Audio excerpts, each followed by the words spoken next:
Ciao, welcome back to Geriatric Alpha Runt Productions here on YouTube, Instagram, and TikTok.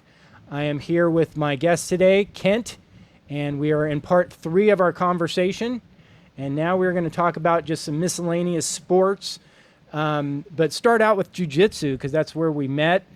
We both started about the same time. Kent's been super active in competing. How many competitions have you done now? Oh, that's a good question. Probably 15. I was going to say, I mean, you've done more competitions than just about anybody, I think. You're currently still at Blue Belt right now? Yes. Is that right? And so am I. I've been at jiu-jitsu for 3.5 years. I assume you started, was that your first run in jiu-jitsu? April will be 3 years. Okay. And tell us just about what your experience has been. How has it changed your life? Has it been life-changing? I assume it's been pretty important with how involved you've been.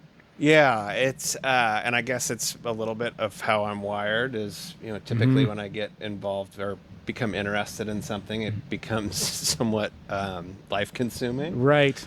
But I don't have enough good things to say about it. I mean, the form of martial arts and not only the athletic ability it takes, but the mental acuity, the strategy, the planning, that side of it is incredibly intriguing to me. But also the people that I've met through doing it. I mean, I think that our gym, not only are we coached by some of the best people in the world, right.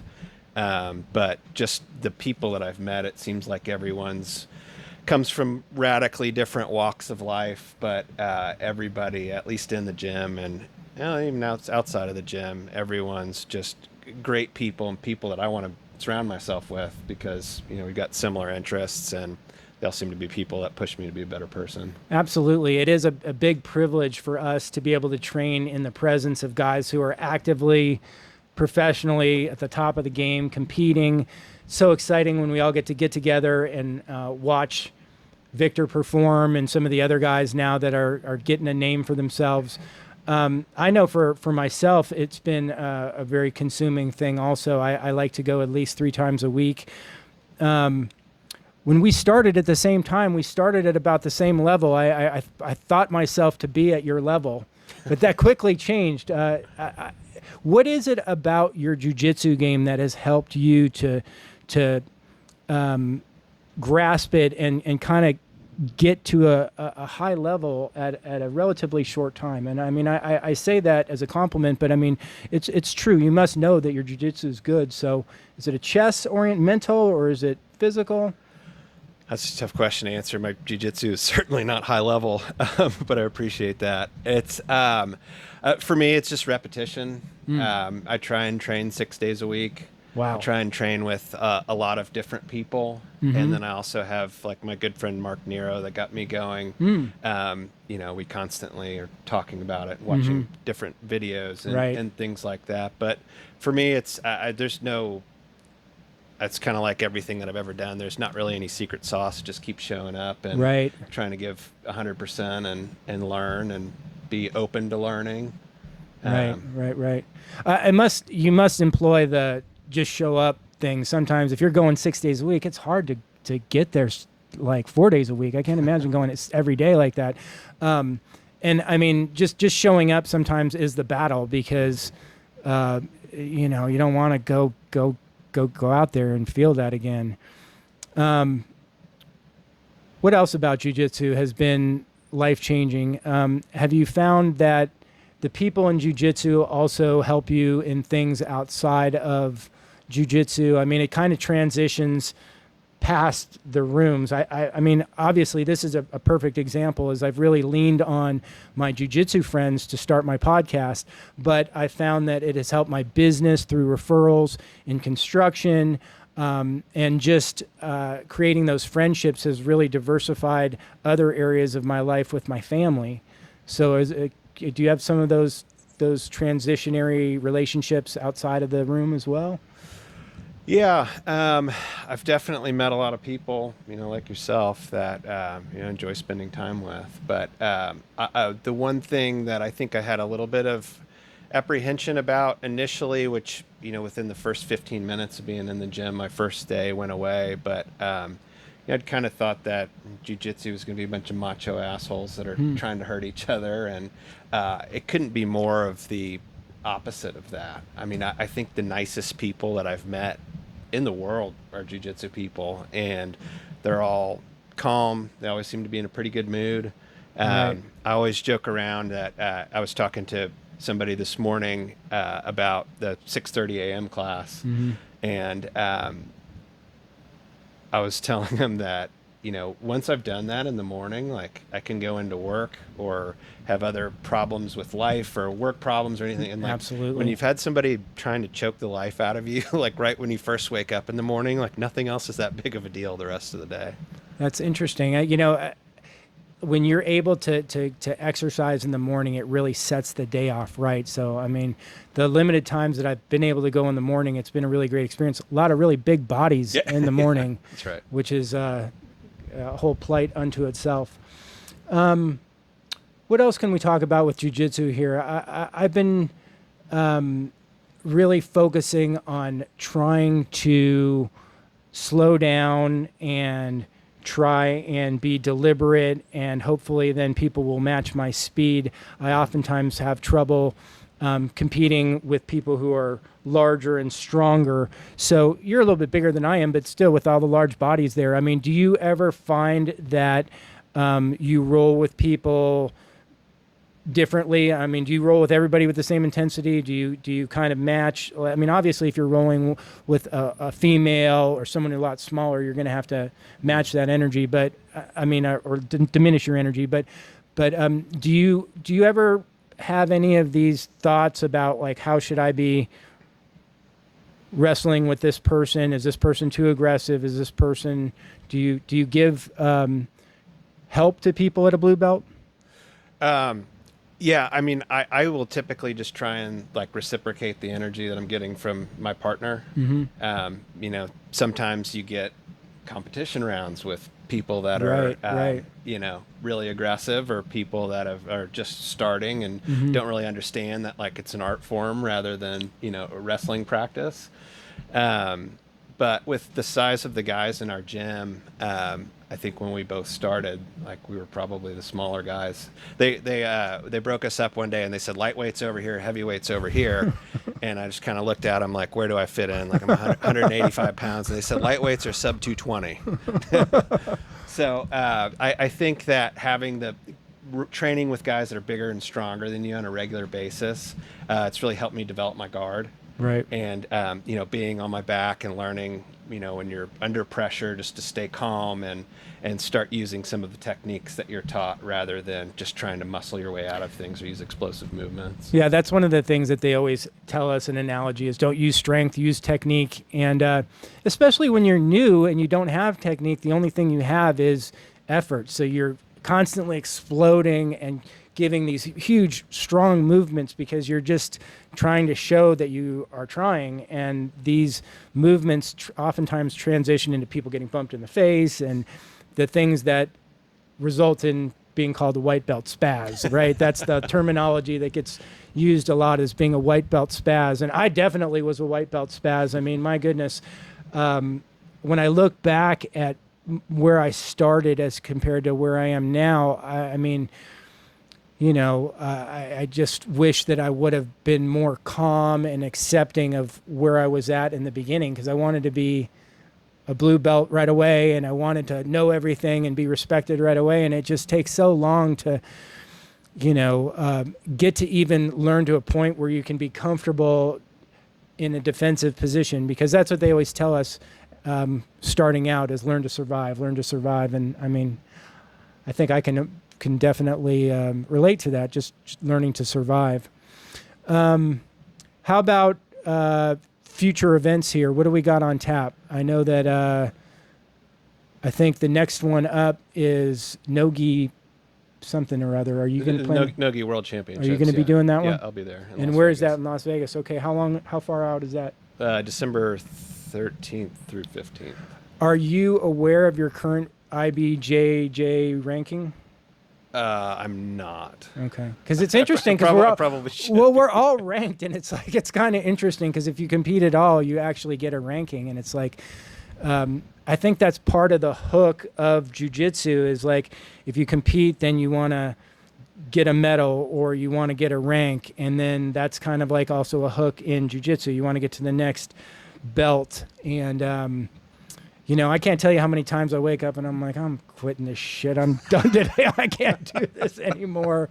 And then I just go one more day. And now my big goal is I'm just going to get to purple belt.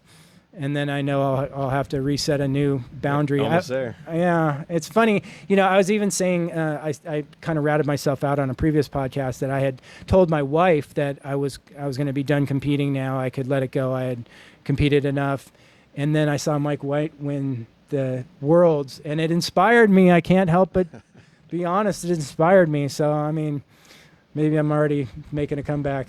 And Anthony's being humble. In his first competition, I was talking to him, and he was like, man, I'm nervous.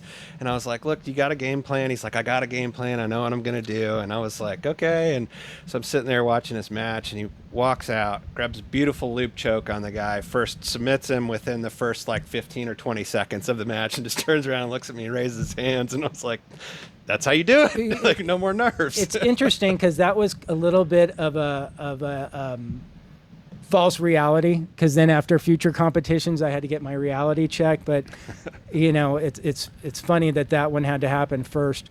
I always kind of tell people this because I think that it's important for people to know that it's scary to compete. And last time I competed, I was shitting myself again, sitting there in the bullpen, and there was Kent, and he had this big smile on his face. He's in the right frame of mind to go out and have fun and compete.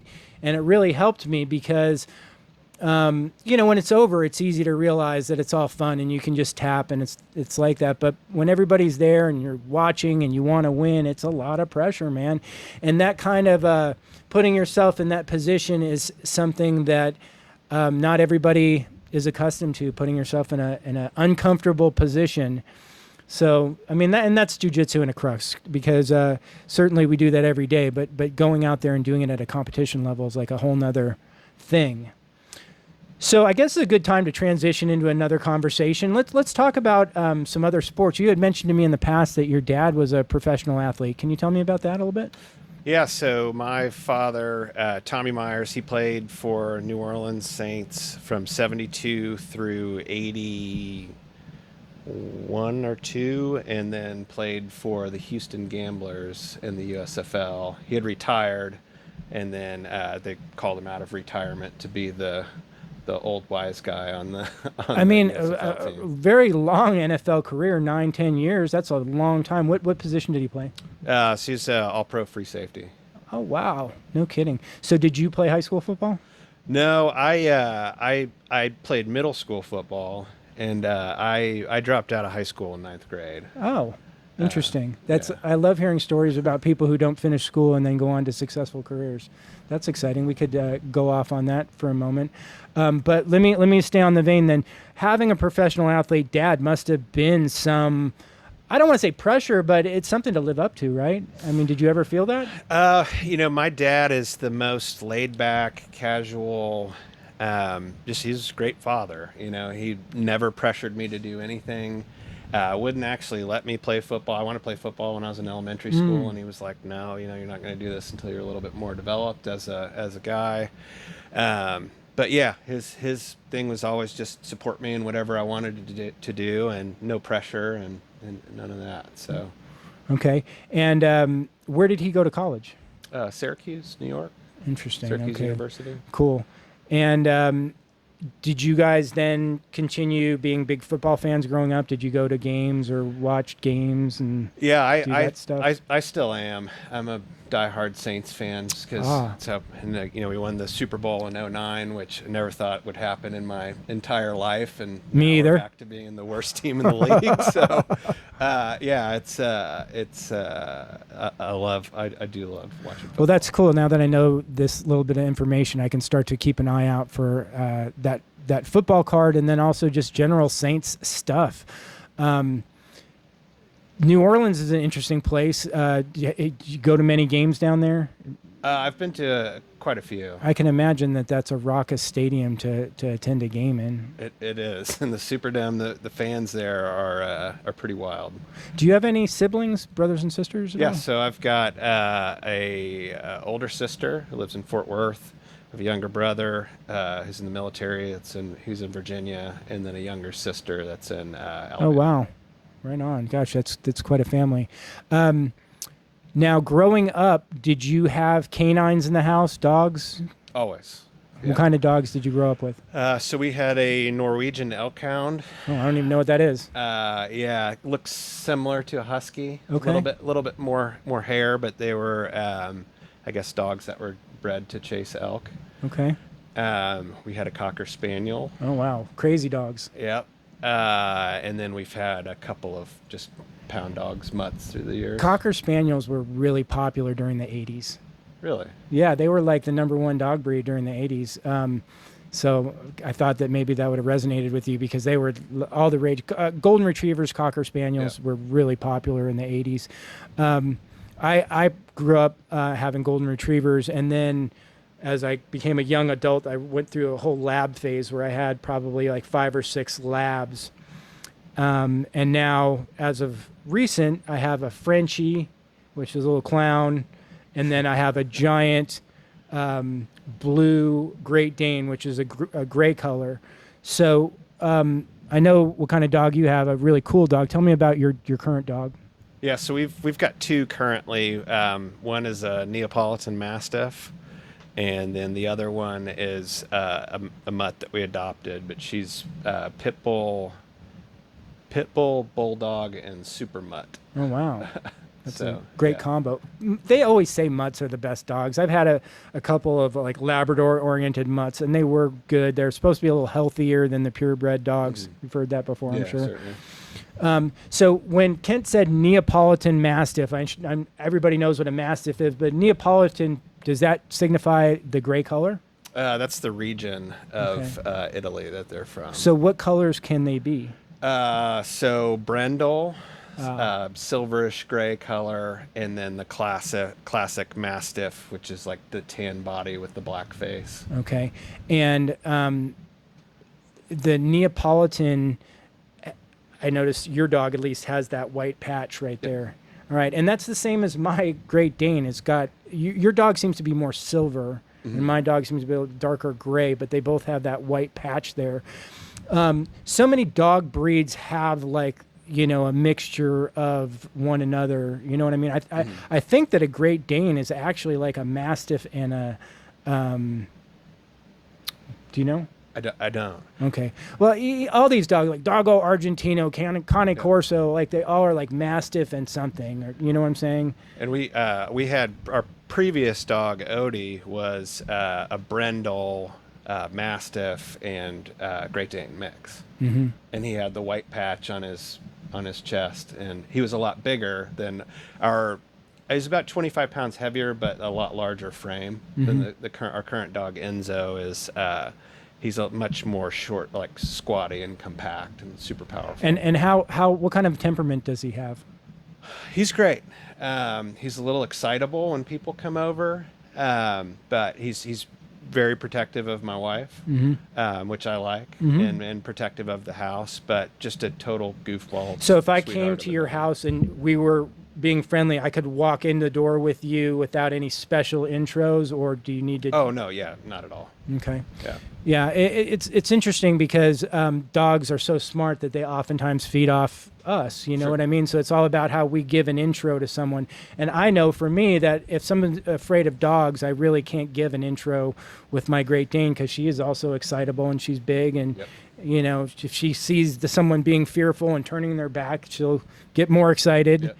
And then I feel like a horrible owner that I'm having a hard time controlling the pony. Yeah, so it's interesting. How about training? Have you done any formal training with the big dog? Yes, so my wife does most of that. He did go off to a board and train for a few weeks, which helped some. But, I think part of the thing is like, he's pure muscle. He's 155 pounds. So, when you have a puppy, that has puppy tendencies, it's that big, they're challenging to control and Right. jumping on people and things like that, being reactive. But he's 3 years old now, so he's chilled out. What's the lifespan on a Mastiff? So they say like 8 to 12 years. So can be a short lifespan also. Same with Great Dane. They can say 8 to 10 mostly is kind of a general. Is your dog neutered?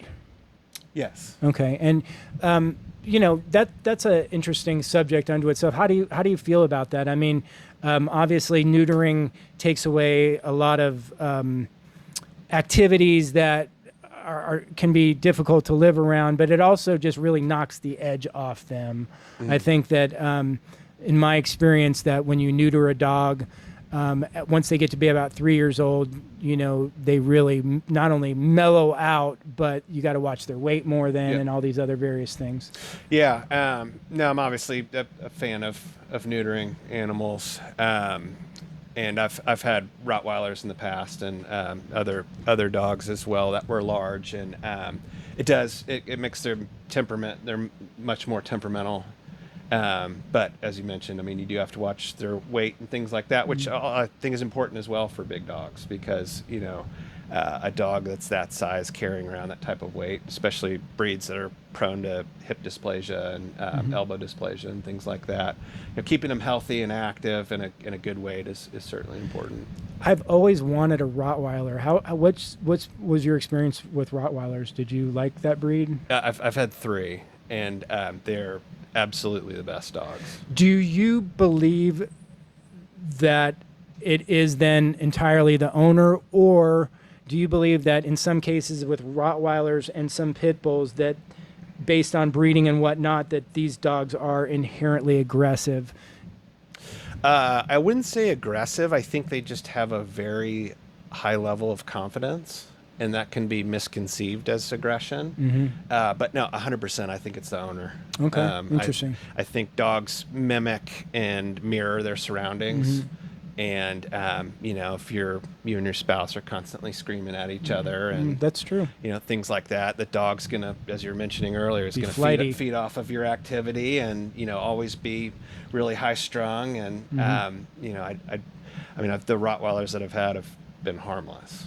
But if you would have come and broken in my house and tackled me, like, it would have been a bad day. Well, and I mean, so much is image driven, because again, when we talk in terms of like the 80s, the Doberman was the focal protection dog during the 80s. That was like, they made movies about it. It gave the dog this mystique of being mean. And, there's definitely aggressive Dobermans, don't get me wrong, but I mean, there's a lot of really sweet Dobermans too. So, I don't know quite where to stand on that with if it's always the owner or not, because I certainly don't have any experience with Rottweilers. I do have some friends of mine who have owned pit bulls over the years, and posed that question to them. Do they feel that it's the ownership or it can be the dog? And I've had people say at times it's always the owner. And then I have had some honest people say to me, pit bulls have an ability after 2 or 3 years to sometimes become animal aggressive out of the blue. It's a term that they use called turning on. Have you ever heard that term before? They call it turning on. And just for a random reason, a pit bull who's never shown aggression can turn on and become animal aggressive just for no particular reason. So I just thought that was interesting, because it was an honest take from somebody who loved pit bulls rather than always the immediate, because I'm a dog guy too, so I always want to believe it's the owners too, and not the dog. But I think that certainly, it's always the onus is going to be on the person to protect your kids and use common sense around a golden retriever, right. Never mind a pit bull, Rottweiler, etc. What else you got on dogs? Any thing that's fun? I mean, to add give me Kent's list of the top 5 protection dogs. I know it's like coming off the hip quick, but yeah, I would say the Kangal is probably up there. Yeah, I know what that is. An Giant. Anatolian Shepherd. Okay, so we got some really big breeds there. Yep. Dogs, Anatolian Shepherds kill wolves. Yeah. They're huge.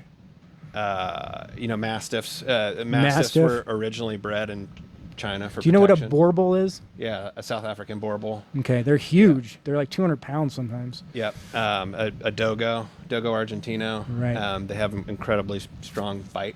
What's the difference between a Dogo and a Presso Canario? Do you know? They look so similar. Yeah, they do look similar. I don't know. Any opinions on German Shepherds or Belgian Malinois? I've got a friend that's got a Malinois. And I am actually allergic to dogs. And so I typically get dogs that have one coat of fur, just to try and keep the hair down in the house. And, right.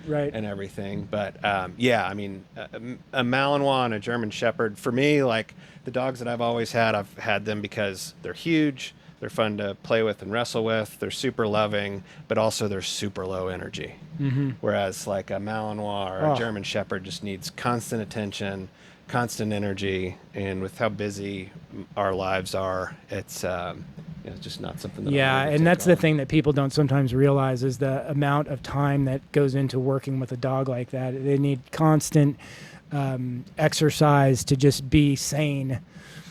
How about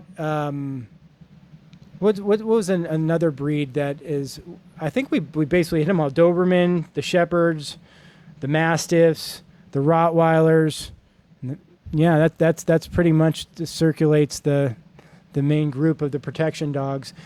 How about bulldogs? Have you ever had bulldogs at all? So our pit mix is part bulldog, but no, and that's part of the thing is I know that they have a lot of issues with breathing and things stinky like that. Dogs too. Yeah, they fart a lot for some reason. Bulldogs are really stinky. The fun dogs, though, they're really sweet. They can be a lot of fun. Well, listen, I have enjoyed talking with you today. Thanks so much for coming in. Absolutely. Hope to see you out on the mat soon. If you've liked the content today, please comment, share, subscribe. Help us get to 1,000 subscribers. Thanks so much.